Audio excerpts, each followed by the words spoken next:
Hey you guys, Tomboy601, and a quick video because Wargaming surprised me, and I think they surprised the vast majority of the community. They added something pretty good for your winter shards. As you know, from our how to get shards video, I wasn't exactly thrilled with the prizes on offer, and I don't think the community was as well, but they have added some excellent things in the store that you can go ahead and use those winter shards for, which are, I think, way more worth it. And if you're someone who wasn't going to get Yoshino because you didn't meet any of the prerequisites, there are now some great things that you can go after, and those things are unique commanders. That's right, basically all of the unique non-collaboration commanders from over the years are now available in the shop for winter shards or for doubloons. So we're going to go over each one of them, talk about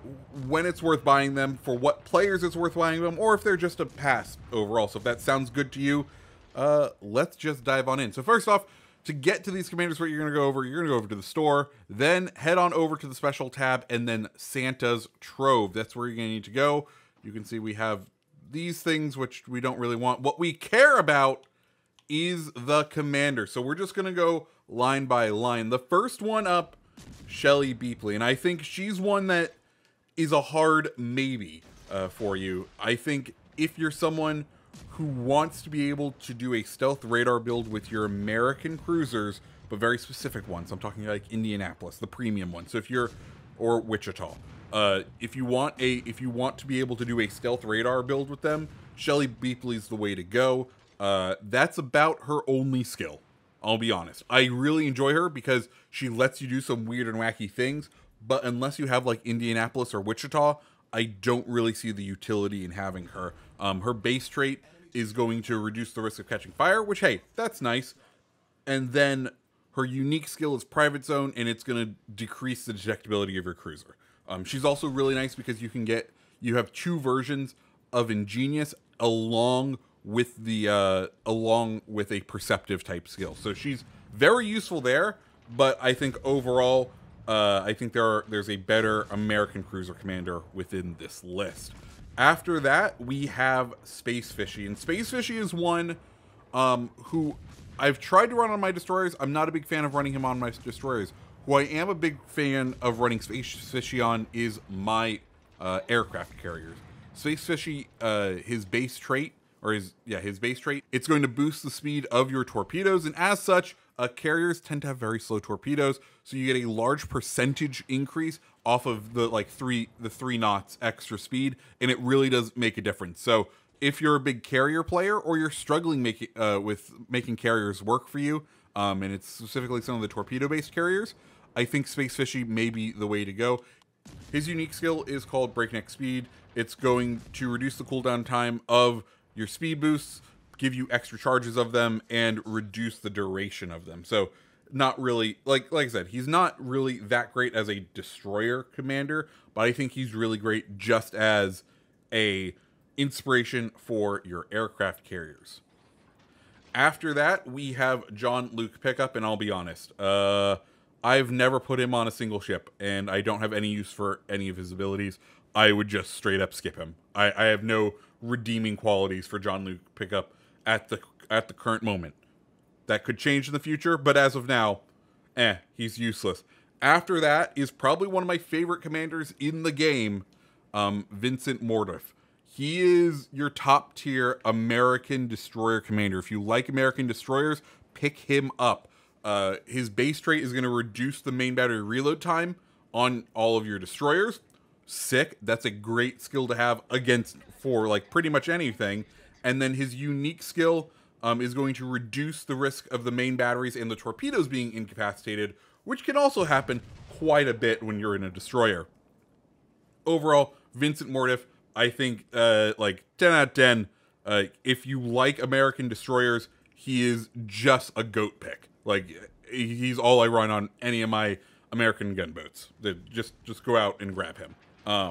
After that, we have Sergio Splendito. Sergio, I go on and off on. His base trait is going to boost your destroyer's gun traverse speed, which is very useful on the on the Russian DDs, because they can be a bit slow.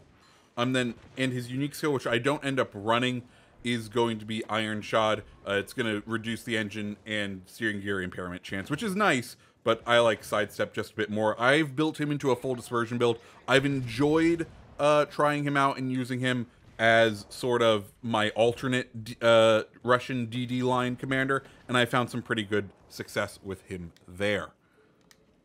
But overall, I wouldn't say he's like my #1 pick. He's one of my lower picks. After that, another one who's kind of on my lower pick, but is getting useful, is Blue Furioa. Her base trait is going to boost the maximum destroyer speed. That's nice. And then her unique skill is Mosquito Brutes. It's going to reduce the detectability of your torps. It's going to reduce the reload time on your torps, but it's going to cost you damage. I love her for Elbing. Elbing T61 are kind of where she is my go-to for the German destroyers. She can be useful on the others, but right now she's my main Elbing commander, and I really like her for that. After her, we have Henry Hyde. If you like German battleships, which, given by the preliminaries in the community choice, a lot of you like German battleships, you need Henry Hyde. Henry Hyde is fantastic. He's going to give you a boost of maximum HP by percentage, which is super great. He is a hybrid commander. So what he is he was in the first round of the first Halloween event commanders, and all of them were hybrids, i.e. they took traits from both sides of the usual commanders and put them together. What that means is you can have a full accuracy build, or a pretty much full accuracy build, and still get full range on your secondaries. That's right. So the way I usually end up running him, Flammable Cannoneer with Porcupine, Marksmanship, Master Mechanic, and then Fight Fire with Fire. The only really downside to Henry Hyde is the fact that he doesn't have will to rebuild. Beyond that, he is absolutely fantastic. I run him on all of my German battleships. I run him on all of my German battle cruisers now. He is absolutely fantastic. If those are lines that interest you, you can't go wrong with getting Henry J. Hyde.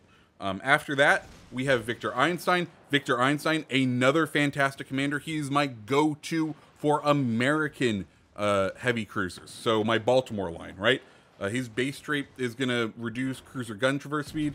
That's cool, whatever. He's another one of those hybrids. So with him, I get Ingenious, I get Intuitive, I get Punch Through, I get Fixated, and then I get Refill Station.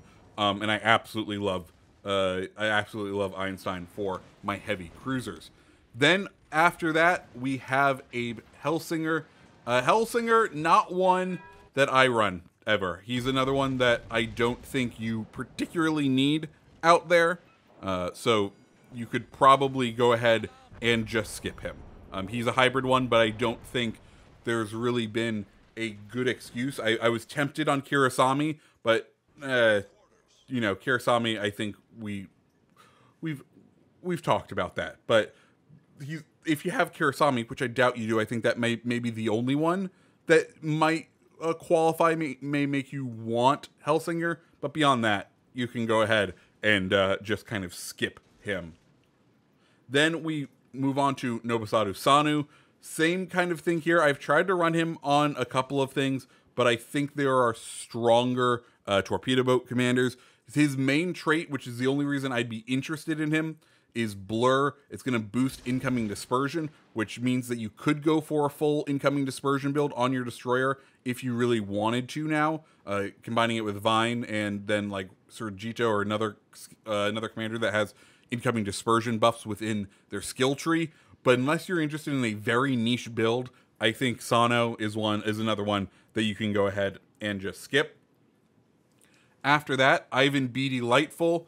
He's my main for my Russian heavy cruisers. I run him on all my Russian heavy cruisers.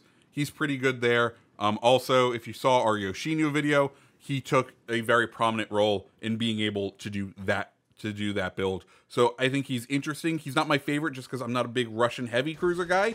But if you like running Russian heavy cruisers, this may be the one. Final one that is available is Clara Tesla. And listen, I tried to stand for Clara Teslau as a German battlecruiser commander, and unfortunately I think Hyde's just better. I don't really have a place for her at the current moment. I wish there was a better, I wish she had a better set of skills. I don't know what she could have do. I love her base trait. It's going to boost main battery traverse speed and reduce rudder shift time, and then her unique skill is incredible. Basically, you're gonna get the buffs of Brawler, so you're gonna get the main battery reload time down by 10% and torpedo reload time down by 15%, but at the cost of main shell battery grouping, which is already a struggle for some of the German BBs. So I wanted her to be a great battlecruiser commander. She just wasn't for me. I wish she was. But guys, those are all of them. Like I said, I wanted to make this a quick video, get in, get out. Hope you guys are having a fantastic holiday. If you liked the video, go ahead and hit the like button, hit the subscribe button, and I hope you have a fantastic rest of your day. See ya.